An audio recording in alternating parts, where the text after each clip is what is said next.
गौ तस्करी पर सख्त कानून के बावजूद अक्सर तस्करी के मामले सामने आते रहते हैं। आए दिन कोई ना कोई पुलिस की चंगुल में फंसी जाता है। फिर भी कई ऐसे तस्कर हैं जो कभी पकड़े भी नहीं जाते, तो कुछ ऐसे भी जो पकड़े तो जाते हैं लेकिन उन्हें दबोचने में कड़ी मशक्कत करनी पड़ती है।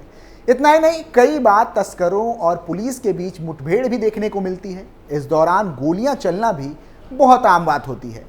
ऐसे में उत्तर प्रदेश के संभल से एक और मुठभेड़ की घटना सामने आ रही है, जहां पुलिस और गौ तस्कर आमने सामने हैं। इस दौरान ताबड़तोड़ गोलियां चली, जिसमें गौ तस्कर बुरी तरह से घायल हो गया। क्या है पूरा मामला, बात करेंगे आज की स्पेशल स्टोरी में।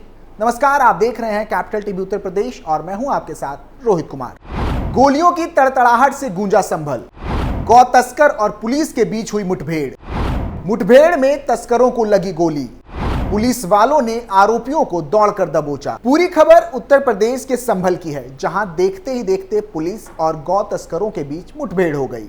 दोनों तरफ से हुई फायरिंग में 2 पशु तस्कर गोली लगने से घायल हो गए, वहीं 2 पशु तस्कर मौके से फरार हो गए। पुलिस ने फिलहाल घायल पशु तस्करों को अस्पताल में भर्ती करवाया है। साथ ही पशु तस्करों की कार और पशु काटने के उपकरणों को कब्जे में ले लिया है। मामला भवानीपुर इलाके के पास का है। पुलिस को सूचना मिली थी कि यहां पशुओं की तस्करी होती है। ये पशु तस्कर आज भी कुछ गायों को काटने जा रहे हैं। इसके बाद एएसपी श्री चंद्र और सीओ सदर अनुज चौधरी मौके पर पहुंचे। पुलिस को देखते ही पशु तस्करों ने फायरिंग शुरू कर दी, जिसके बाद पुलिस ने भी फायरिंग की। इसमें 2 पशु तस्कर घायल हो गए और जिसके बाद साथियों का हाल देख 2 अन्य पशु तस्कर मौके से फरार हो गए। पुलिस ने घायल हुए पशु तस्करों को गिरफ्तार कर लिया। वहीं जंगल के पास मिली तस्करों की कार जब्त कर ली।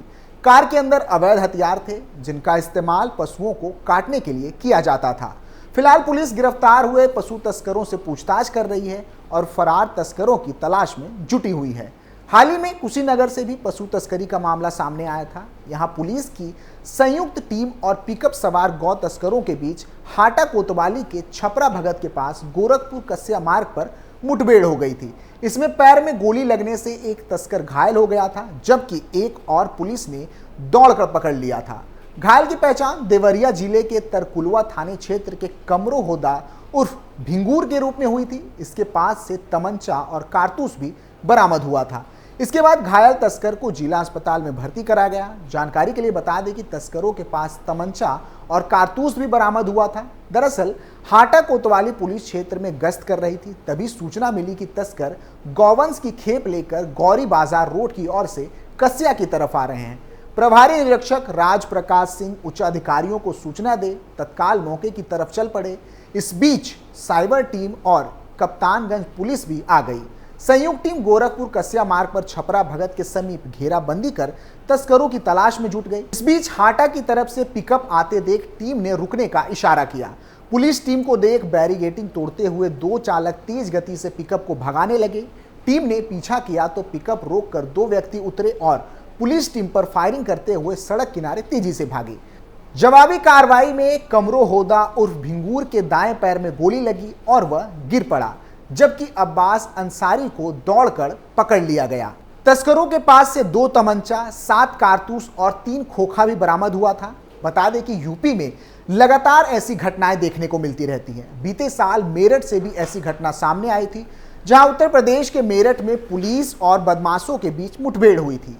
पुलिस की गोली लगने से गौकसी करने वाले 2 अपराधी घायल हो गए थे, जिन्हें पुलिस ने गिरफ्तार करके इलाज के लिए अस्पताल भिजवाया था। इस दौरान अपराधियों के पास से चोरी की बाइक, अवैध हथियार और गौमांस भी बरामद हुआ था। पूरी घटना मेरठ थाना मवाना क्षेत्र के सटला गांव की थी, जहां गौकसी की सूचना पर पुलिस ने जंगल में छापेमारी की कार्रवाई को अंजाम दिया था। लेकिन पुलिस को देखते ही बदमाश अलर्ट हो गए और उन्होंने पुलिस पार्टी पर ही फायरिंग करना शुरू कर दिया। पुलिस की गोली लगने से नदीम और शाकिब नाम के 2 बदमाश घायल हो गए। पुलिस को इस कार्रवाई के दौरान आरोपितों के पास से 1 क्विंटल 20 किलोग्राम गौमांस, 2 देसी तमंचे और बाइक बरामद की थी। पुलिस ने गिरफ्तारी के बाद बदमाशों को उपचार हेतु सीएचसी मवाना में भर्ती करवा दिया था और उनके ठीक होने का इंतजार करने तक अस्पताल में रखा गया था।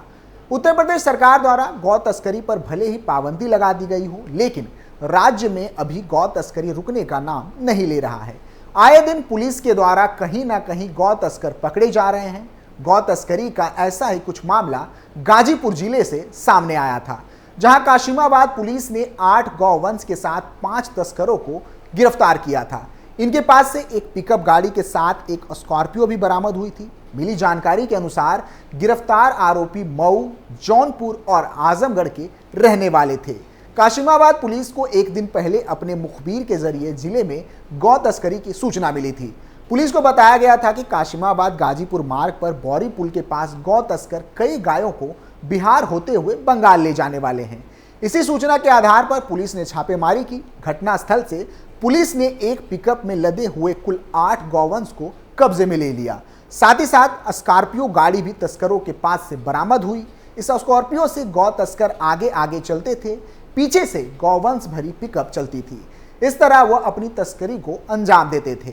बता दें कि यूपी की योगी सरकार ने गौ तस्करी को रोकने के लिए 2020 में नया विधेयक पास किया था, जिसमें उत्तर प्रदेश सरकार गौवंशीय पशुओं की रक्षा और गौकसी की घटनाओं से जुड़े अपराधों को रोकने के लिए सख्ती की थी। इसके तहत इस तरह के अपराधों को संज्ञेय और गैर जमानती बनाया गया था। दंड और जुर्माने को भी बढ़ाया गया था। गौकसी करने पर अब 10 साल की सजा का प्रावधान था। अभी तक गौवंश को नुकसान पहुंचाने पर सजा का प्रावधान नहीं देखा गया था। अब इसमें 1 साल से 7 साल तक की सजा का प्रावधान कर दिया गया है। इस कदम से गौवंशीय पशुओं को हानि पहुंचाने और उनके अनियमित परिवहन पर अंकुश लगाने में मदद मिल रही है। गौकसी करने पर 10 साल की सजा। जो कोई धारा 3, धारा 5 या धारा 5 क के उपबंधों का उल्लंघन करता है या उल्लंघन करने का प्रयास करता है या यूं कहें उल्लंघन करने के लिए दुष्प्रेरित करता है, वह 3 साल से 10 साल की सजा पाएगा।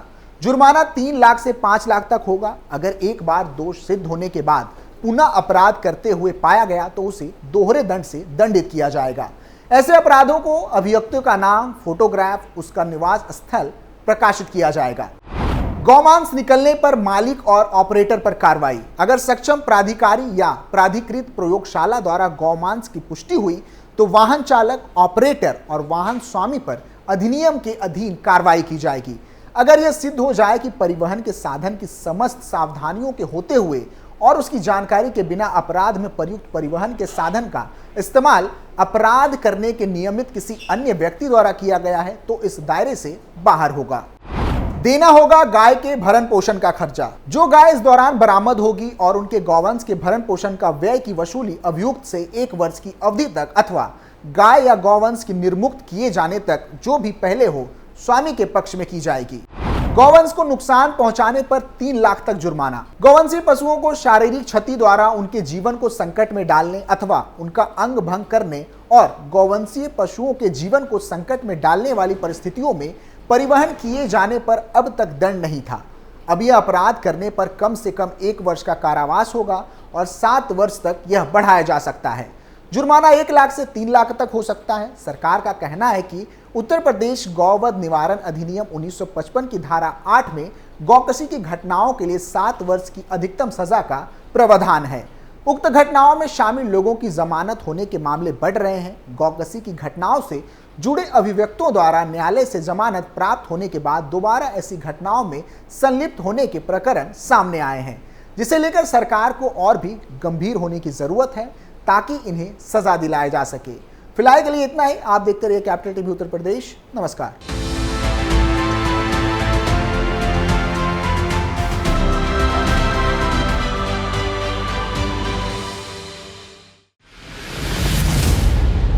मैं राजनीति करता नहीं, पर राजनीति को बहुत गहरे तक समझता हूं। मैं लोगों के बीच रहता हूं, लोगों के मन को अच्छे से जानता हूं।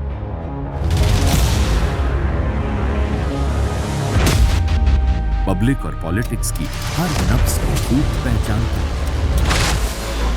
संघर्ष की सियासत से सत्ता के सिंहासन तक मैं हर खबर से खरा सच निकालता हूं। ना कोई दौड़, ना कोई race. Capital TV, Uttar Pradesh.